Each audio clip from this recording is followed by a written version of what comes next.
Buenas tardes, profesor. Mi nombre es Felipe Castillo, estudiante de electricidad. El día de hoy les estaré hablando sobre la instrumentación y los controles. La instrumentación y el control se refiere al campo de estudio que se ocupa de monitorear y controlar los procesos en una variedad de industrias.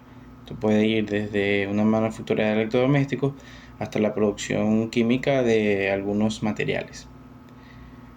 En la instrumentación y control existen diferentes señales que se utilizan para los procesos en una empresa. Estas señales pueden ser analógicas o digitales. Las señales analógicas son aquellas que varían con el tiempo.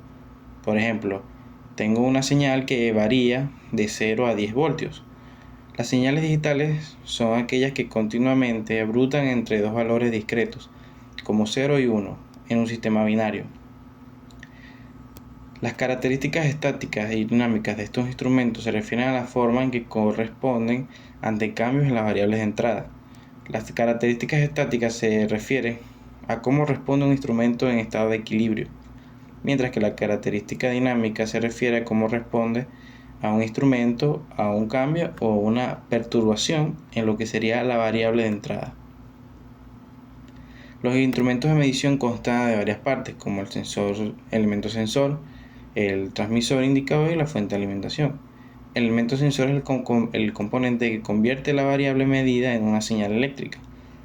El transmisor es el encargado de convertir la señal eléctrica del elemento sensor a una señal estandarizada, ya sea analógica o digital.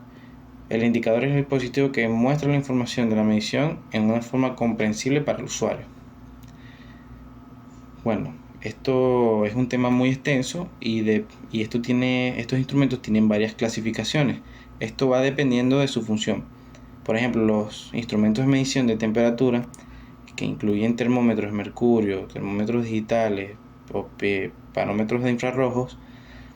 Además, los instrumentos de medición también se pueden clasificar de acuerdo al tipo de variable medida, como instrumentos de medición de presión, instrumentos de medición de caudal, entre otros. La medida y la calidad de la medida son componentes importantes en lo que es la instrumentación de controles. Una buena medida es aquella que se acerca al valor verdadero con la menor cantidad posible de error. El error puede ser causado por diferentes factores como la precisión del instrumento, la calibración, la interferencia electromagnética, entre otros. La calidad de la medida se refiere a la cercanía obtenida entre el valor verdadero y cómo se puede adecuar a una elección de su instrumento y su calibración mediante un mantenimiento regular. Como dije anteriormente, estos instrumentos se pueden clasificar dependiendo de sus funciones. Por lo menos los instrumentos de medición se clasifican en instrumentos. Una de sus clasificaciones puede ser en los instrumentos de medición, que son aquellos que se utilizan para medir una magnitud física. Están los instrumentos de control, que son aquellos que se utilizan para mantener una variable del proceso. Los instrumentos de registro son aquellos que se utilizan para registrar los datos de un proceso en determinado tiempo. Instrumentos de transmisión, que son aquellos que se utilizan para transmitir una señal de un lugar a otro. En cuanto a la calidad de la medida, los instrumentos se pueden clasificar de acuerdo a la exactitud y a la precisión, como lo dije anteriormente. Instrumentos de medición alta precisión, instrumentos de medición de baja precisión, instrumentos de medición exacta, instrumentos de medición inexacta, entre otros. También tenemos una clasificación muy importante que son las instrumentaciones analógicas, las instrumentaciones digitales, electromagnéticas, neumáticas, entre otras. Ahora, para finalizar, la instrumentación y controles nos dan herramientas importantes para lo que serían los procesos en las empresas.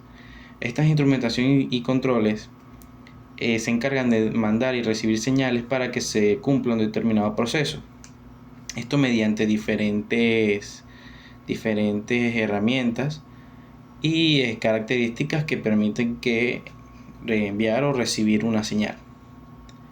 Esto es importante porque se usa tanto en empresas que pueden fabricar productos químicos, productos manufactureros de electrodomésticos, hasta una empresa que fabrica no sé, algo simple como lápices, juguetes, pero es algo que se utiliza en todas las empresas. Además, como dije anteriormente, es un campo de estudio que se encarga de monitorear y controlar los procesos en una variedad de industrias. Esto permite manejar ciertos parámetros como temperatura, presión, la velocidad del flujo, la humedad, el sonido, entre otros.